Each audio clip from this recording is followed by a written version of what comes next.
Love is far from a simple emotion. Relationship experts all around the world have been trying to uncover the secrets of that passionate feeling that makes us blush and smile from ear to ear. And today, we know about different types of love and different love languages. And recently, we're beginning to understand different behaviors we exhibit in a relationship. Experts call these behaviors love styles. They define how you associate and relate to your romantic partner. The special thing about them is that they stem from our childhood experiences. According to licensed marriage and family therapists, Dr. Milan and Kay Yurkovich, there are 5 distinct love styles. In today's video, we'll tell you a little bit about each one and how you can recognize the way your partner feels about love. Number 1, the victim.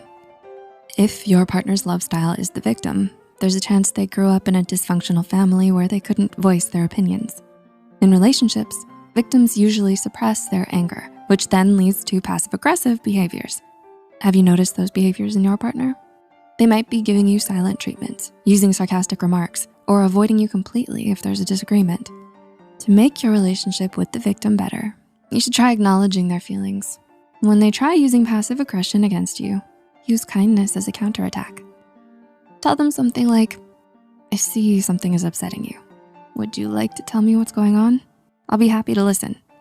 This way they feel like their voice is heard and they'll know that they're safe to express themselves in a healthy way. Number 2, the pleaser. The pleaser grew up thinking that they need to satisfy everyone but themselves. If your partner is a pleaser, you might notice they're always there to comfort you anytime, day or night. They barely ever argue with you and often let it be your way to avoid trouble and conflict. They might say phrases like, "I don't want to annoy you," or "I don't want you to be angry." Pleasers are visibly committed to your relationship, and maybe that's why you got attracted to them in the first place. But sometimes that can backfire, and then they might start feeling stuck and unsupported. They might feel they have to mask their feelings and pretend nothing is ever wrong just to keep the peace. As their romantic partner, remind them that neither of you are perfect and that's okay. Let them know that you're willing to listen to them and encourage them to be open and honest about their worries. So far, what do you think about these love styles? You think something about them sounds familiar? Each of these love styles is rooted deep into a person's childhood and is connected to something called the attachment theory. If you don't know what that is and are curious to find out, check out this video of ours. Number 3, the vacillator. The vacillator love style describes a person who really wants connection and is somewhat a hopeless romantic. They idealize new relationships, hoping and longing for attention and love, but they seek the type of love they see in the movies. Sometimes they might feel unfulfilled. That's when they might say things like, "I don't feel heard. I don't feel important to you. You don't get me. I'm done." As a result, you could both feel frustrated and confused.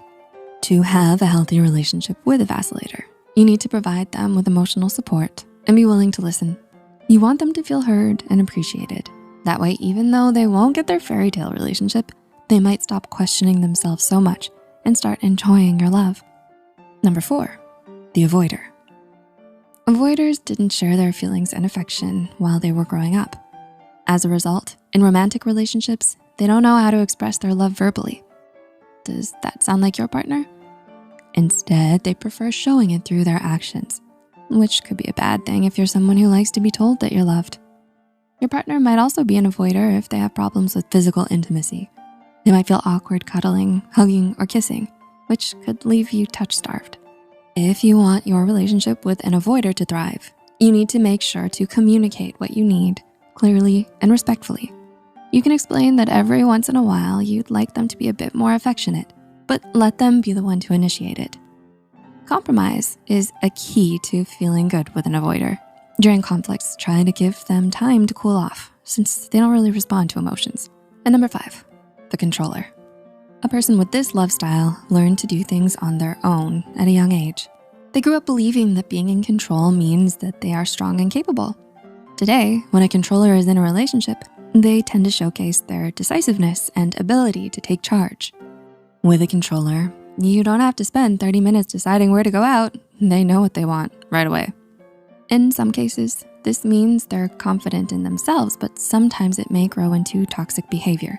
You may start to be afraid of their controlling behavior. They might try to control the way you dress, who you hang out with, or who you talk to on your phone. If you're dating a controller, it's important to put some emphasis on taking care of yourself first. Work on your self-esteem. Learn how to set boundaries and practice assertive communication.